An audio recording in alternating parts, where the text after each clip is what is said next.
গণিত শুধুমাত্র এখন আর পাঠ্যপুস্তকের মধ্যে সীমাবদ্ধ নয়।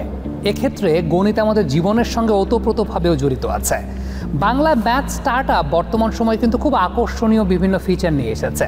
আমরা দেখতে পেয়েছি গণিত শেখার বা শেখানোর নিত্য নতুন কৌশল আবিষ্কৃত হয়েছে, বিভিন্ন গেম, অ্যানিমেশন ব্যবহৃত হচ্ছে।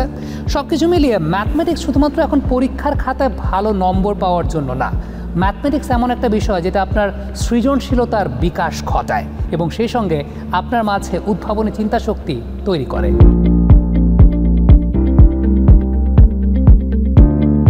বাংলা ম্যাথ থেকে আমরা যেটা চেষ্টা করছি শিক্ষার্থীদেরকে একটা আফটার স্কুল প্রোগ্রাম, যেটাকে আমরা বলছি আর্ট অফ লার্নিং ম্যাথ বা গণিত বোঝার হাতে করি, যেখানে আমরা একটা ফান্ডামেন্টাল টপিকগুলো নিয়ে আলোচনা করে থাকি। একই টপিক যেন ভিন্নভাবে বোঝানো যায়, শুধুমাত্র যে একটা পদ্ধতিতেই যোগ কীভাবে ওয়ার্কআউট করে বা কীভাবে কাজ করে সেটা হয়তো একজন শিক্ষার্থী বুঝবে না, কেন যেহেতু প্রত্যেক শিক্ষার্থী ভিন্ন রকম, এক একজনের বোঝার দক্ষতা এক এক রকম। তো আমরা বিভিন্ন আঙ্গিকে বোঝানোর চেষ্টাগুলো করি, তাদেরকে বিভিন্ন ধরনের প্রবলেম দেওয়ার চেষ্টা করি এবং সেগুলো কীভাবে সমাধান করতে হয় সেগুলোকে মূলত আমরা অ্যাড্রেস করার চেষ্টা করি।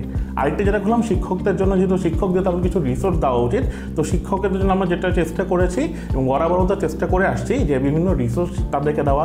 এই কারণে আমরা গত কয়েক বছর ধরে বিভিন্ন ধরনের বই বের করেছি যেটা শিক্ষকরা ক্লাসে পড়ানোর মতো উপযোগী করে করতে পারে। একই সাথে আমরা রিসোর্সের কথা বললাম, এই জন্য হচ্ছে শিক্ষার্থীদের জন্য শিক্ষকরা যেন তাদের কিছু রিসোর্স শেয়ার করতে হবে। ম্যাথ শুধুমাত্র ব্ল্যাকবোর্ডে আঁকানোর ব্যাপার জিনিস না, হয়তো কিছু গ্রুপ ওয়ার্ক করানো যেতে পারে, কিছু অ্যাক্টিভিটি করানো যেতে পারে। তো অ্যাক্টিভিটি লার্নিংয়ের জন্য শিক্ষার্থীদের জন্য এবং শিক্ষকদের জন্য দুইজনের জন্যই আমরা গণিতের ঝুলি নামে একটি কিট বক্স নিয়ে কাজ করছি এবং যেটা খুব শীঘ্রই সবার কাছে অ্যাভেলেবল হবে।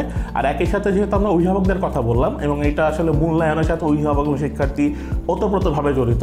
মূল্যায়নের ক্ষেত্রে আমরা দেখেছি অনেক ক্ষেত্রে শিক্ষার্থী কী ভুল করছে বা শিক্ষার্থীর কী অবস্থা সেটা কিন্তু অভিভাবকদের আসলে জানানো হয় না। শিক্ষার্থী তো হয়তো স্কুলগুলোতে হয়তো বছরে একদিন শিক্ষকরা শিক্ষার্থীর সাথে কথা বলে আপনার ছেলে এত মার্কস পেয়েছে বা এত মার্কস পায়নি, পাস করেছে বা ফেল করেছে, কিন্তু কোন জায়গায় তার দুর্বলতা আছে এইটা যদি শিক্ষক শিক্ষার্থীর বিষয়টি তাদের অভিভাবকদের জানায়, অভিভাবকরাও সচেতন হবে যে আমার শিক্ষার্থী কীভাবে সাপোর্ট দেওয়া উচিত।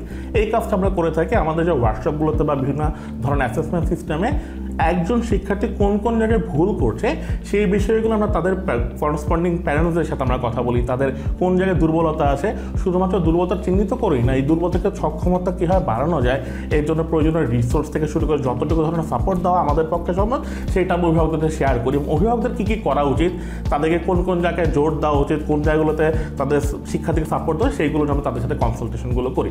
তো ওভারঅল এইভাবে আমরা চেষ্টা করছি যে এই যে আমাদের যে জাতিগত যে আমরা বলি যে আমরা গণিতে পিছিয়ে আসি, এটা যেন আমরা আশা করবো যে নেক্সট 5-6 বছর যেন গণিতের ভীতিটা খুব সহজেই শিক্ষার্থীর মধ্যে থেকে দূর হয়ে যায়।